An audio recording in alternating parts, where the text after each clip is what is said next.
Hey everyone, and welcome. Today, we're diving into the playbook for what's probably one of the biggest financial moves you'll ever make, buying a home. We're going to break it all down, step by step, from getting your finances ready all the way to finally getting those keys in your hand. And let's be real for a second. It can feel like a lot.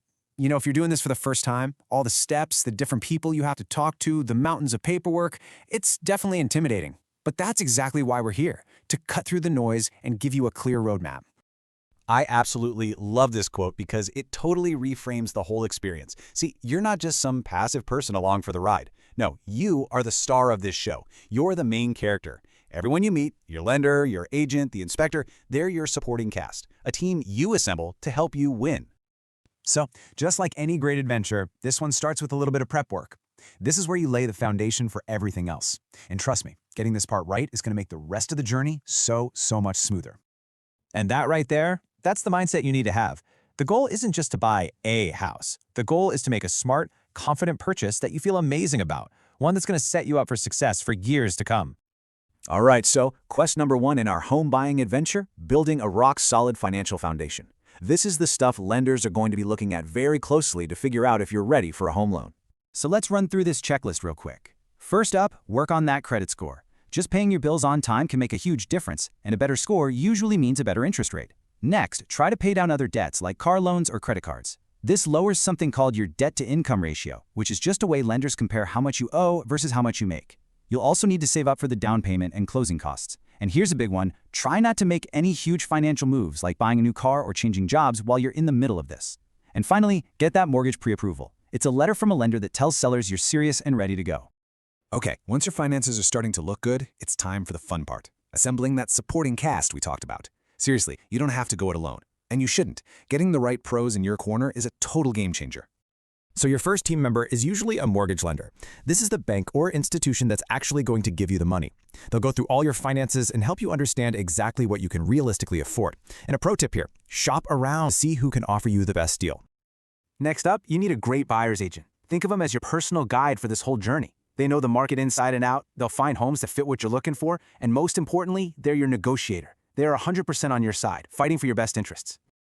And now we get to the really exciting part, the hunt. You've got your pre-approval, you've got your agent, it's time to start looking at houses.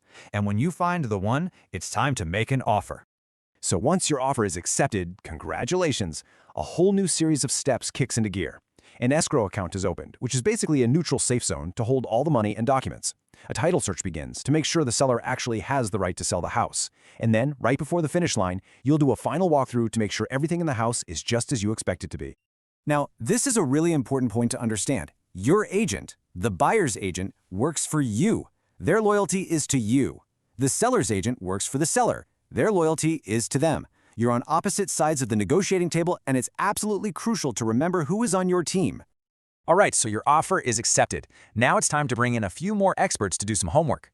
This phase is all about making sure there aren't any nasty surprises waiting for you after you move in. Okay, the home inspector. This person works directly for you. You hire them to check out everything, the roof, the plumbing, the electrical, the foundation, you name it. Their report is powerful. If they find problems, you can go back to the seller and ask for repairs or for a lower price. It gives you a ton of leverage. And hey, don't just take my word for how important this is.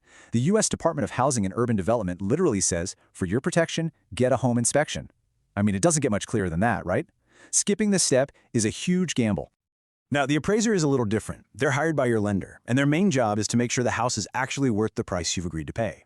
This is to protect the lender from making a bad loan. But hey, it protects you too from overpaying for a property. And finally, there's the title company. These are the detectives of the process. They dig through historical records to make sure the property's title is clear, meaning no one else can claim they own it. Then they issue title insurance, which protects you from some long-lost heir or an old lien popping up years down the road and causing problems. It's a huge safeguard. You've done it. You've navigated all the steps. The financial prep, the house hunt, the inspections. It's all led to this. The finish line is here. It's closing day, the day you officially become a homeowner. But before we get to that closing table, it's so important to know your rights. The Fair Housing Act is in place to protect you from any kind of discrimination during this process.